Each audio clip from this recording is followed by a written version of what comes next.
Você acredita em fantasmas, em forças que não podemos ver, mas que parecem existir nas frestas das casas antigas e nos corredores da nossa própria memória?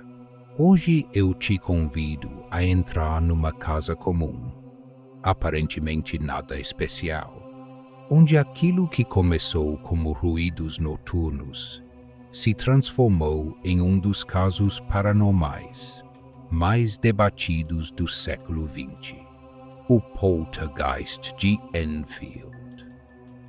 A história começa em 1977, no número 284 da Green Street, em Enfield, um bairro operário de Londres. Lá morava a família Hodgson. Peggy, uma mãe solteira, e seus 4 filhos, Margaret, Janet, Johnny e o pequeno Billy. Uma família comum, com rotinas simples, contas para pagar e uma vida que seguia tranquila, até que numa noite de agosto, a rotina foi interrompida por batidas nas paredes. No início, eram ruídos como os que qualquer casa velha faz.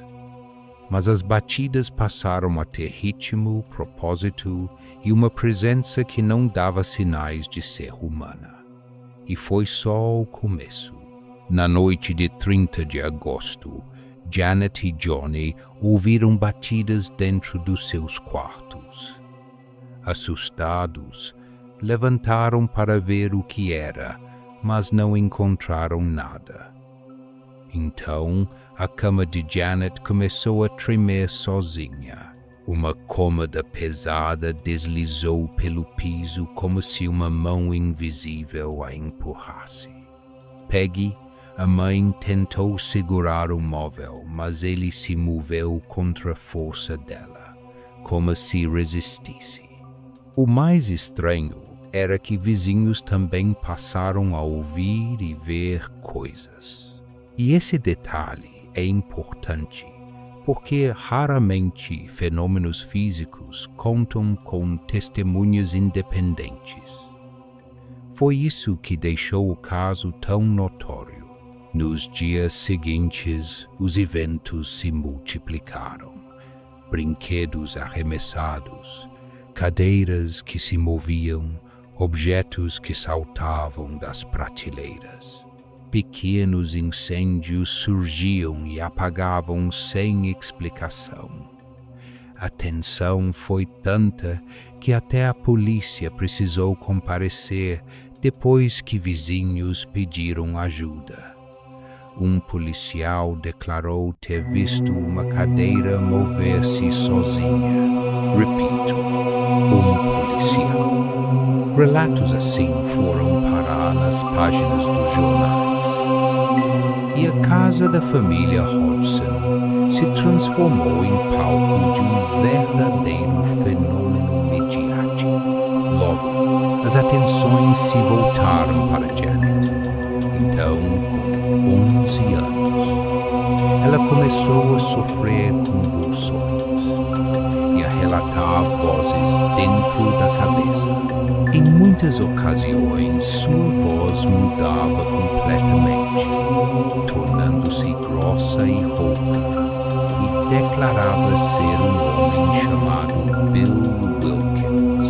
Essa entidade dizia ter morrido na casa anos antes, vítima de um derrame enquanto estava sentado numa poltrona da sala. Para a família foi aterrador. Para os investigadores, intrigante. Mais tarde, vizinhos confirmaram que um homem chamado Bill Wilkins havia de fato morrido naquela residência. A coincidência fez muitos acreditar que havia algo verdadeiramente sobrenatural ali, enquanto outros levantaram imediatamente a hipótese de fraude ou encenação. Pesquisadores da Sociedade para Pesquisa Psíquica documentaram mais de 2.000 incidentes durante os 18 meses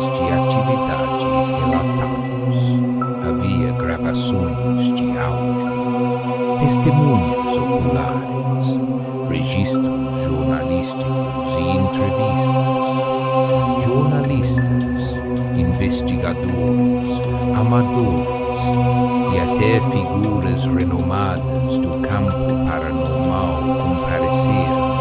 Entre esses nomes estavam Ed e Lorraine Warren, que mais tarde se tornariam mundialmente conhecidos através dos filmes Invocação do Mal. Eles acreditaram na presença maligna e alertaram sobre o perigo. Mas mesmo entre os pesquisadores havia um grande debate. Alguns defendiam a autenticidade dos fenômenos, enquanto outros afirmavam que parte do que se observou foi fraude. Janet, anos depois, admitiu que em algumas ocasiões fingiu certos eventos para chamar a atenção. Essa confissão alimentou a teoria de que todo o caso poderia ter sido uma farsa bem ensaiada pelas duas irmãs. Para os céticos, o comportamento infantil e o desejo por atenção seriam explicações suficientes. Mas mesmo quem acredita na fraude reconhece que nem tudo foi explicado. Como justificar móveis que se deslocaram diante de testemunhas independentes? Como explicar as vozes registradas em gravações que não correspondiam à voz natural da menina? Alguns tentaram dar explicações racionais. Histeria em grupo, efeitos psicológicos, manipulação midiática ou falhas de percepção. Crianças podem imitar vozes. Adultos podem ser sugestionados. Testemunhas podem errar, mas há também quem defenda a hipótese dos poltergeists como manifestações de energia psíquica ligadas a emoções intensas e inconscientes. Uma explicação controversa que permanece à margem da ciência. A verdade é que, para esse caso, parte do quebra-cabeça tem peças que se encaixam e outras que permanecem soltas. E aí entra a escolha de cada um.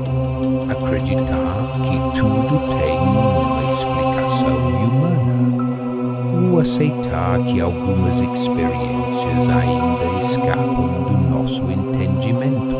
O fato é que, após 18 meses, os fenômenos cessaram tão repentinamente quanto começaram. A família Hodgson seguiu com suas vidas, marcada para sempre pelo que viveram ali.